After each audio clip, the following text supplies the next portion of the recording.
What's up everyone, this is Mike from MikeGadgetsWorld, and in today's video we're going to be talking about the bright room picture settings for the Sony OLED A90J TV. As you know that this TV can get so bright, so we have to make sure that we are getting that advantage out of it.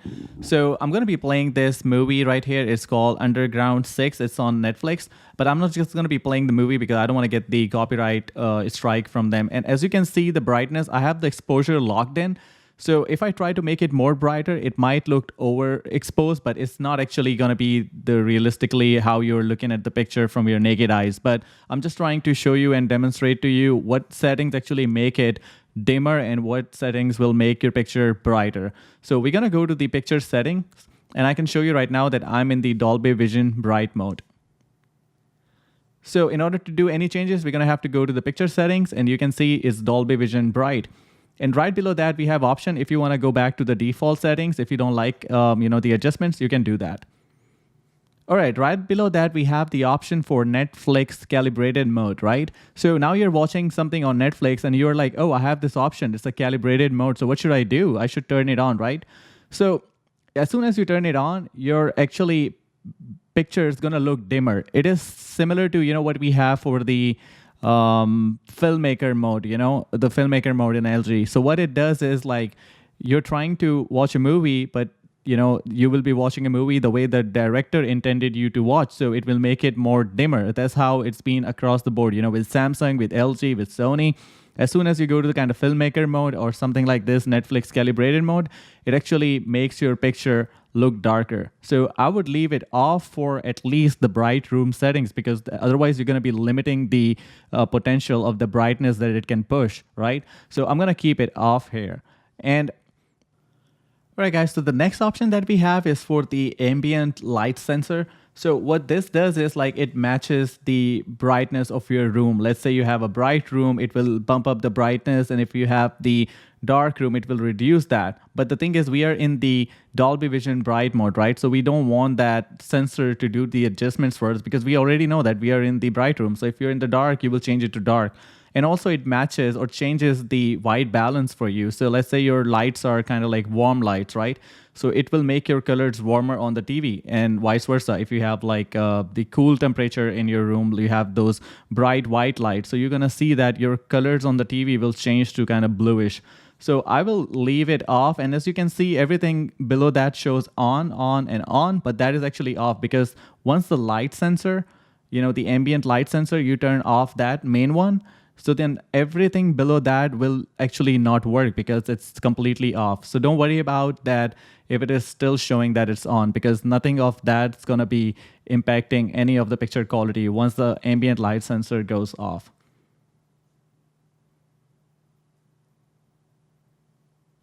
All right, guys, so next thing that we're going to adjust is the brightness settings menu. We're going to go down to the HDR tone mapping. Right now it's off. But if you're trying to take advantage of that peak brightness that you want to get out of the, your Sony A90J, so you can change it to either gradation preferred, but this is going to be smoothing that, the foreground, that background that you see, if there are streaks or, horizontal lines, it's going to try to adjust that. So it's going to be preferred for that.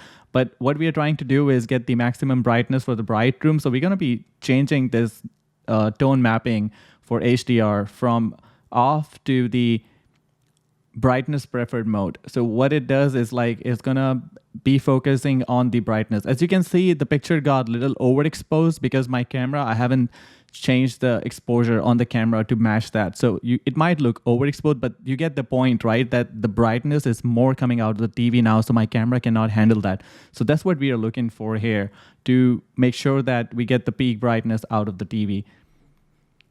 Then we make sure that everything else, which is going to do additional processing, is off. We're going to leave the peak luminance at high because that's where you want it to be. If you make it low or medium, you don't have to do that because that's already done in the dark room settings. So for bright room, you want to leave it at high so that content can be pushed to the peak brightness possible. Color temperature doesn't do anything for the picture modes by default because, I don't know, maybe you can use it for calibration later on for each individual color level. But right now, Expert 1 and Expert 2 is not doing anything. So the picture color will remain warm. You can't actually change it. Similarly, I posted a video about the gaming settings where the color is bluish because it's on cool. You can't change that. So same thing is happening here. So it is like by default settings, which you cannot actually mimic or change. So I'll leave it right now here at this, because in the Dolby Vision and in HDR, it's gonna adopt that color temperature by itself, and it's just gonna keep it at warm to, the way it should be. So the way the colors are, I can tell it's almost there, where it's warm to. So the users, don't change it. I don't know why we don't have that ability to do that. Maybe it's just available in the custom. In custom, you can do anything that you want to change, but then you have to start from the beginning. Live color kind of adds more saturation, makes the colors pop and all, but I will leave it at off. I don't want my colors to be oversaturated. So this thing is going back to off. The goal is you want to limit the extra processing, because you're not playing a content which is inferior. Like if you're playing a standard definition, you can do that.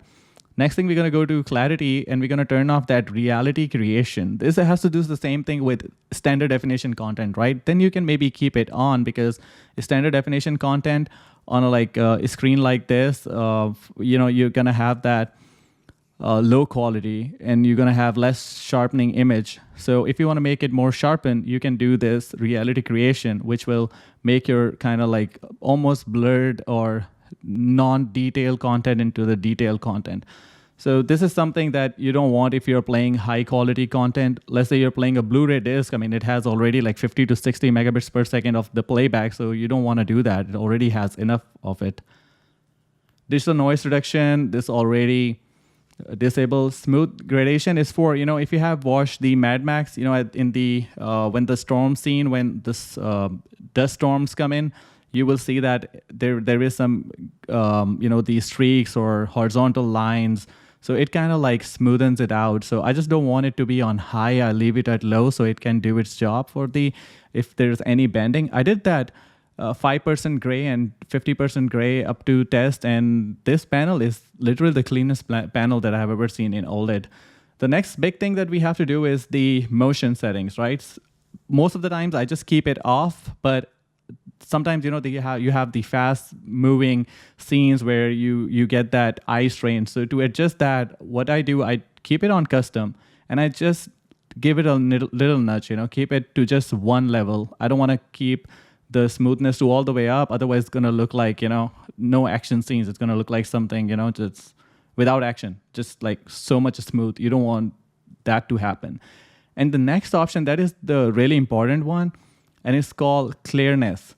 So if you're trying to make it clear moving, what's going to happen, that it's going to add black frames to your content. So what it does is black frame insertion is here, clearness. So if you're doing that, your brightness will drop down as you go and increase this clearness. So to make the picture look clear, the TV will try to add more black frames to it. So what we are trying to do here is not to do that, because why would you want to do that? And also it will bring that soap opera effect that you don't want. Opera or opera, correct me there. And my first language is not English native, so I don't know. Maybe opera or opera. Go in the comment section maybe, or maybe I can just Google it. Okay, Cinemotion is on high.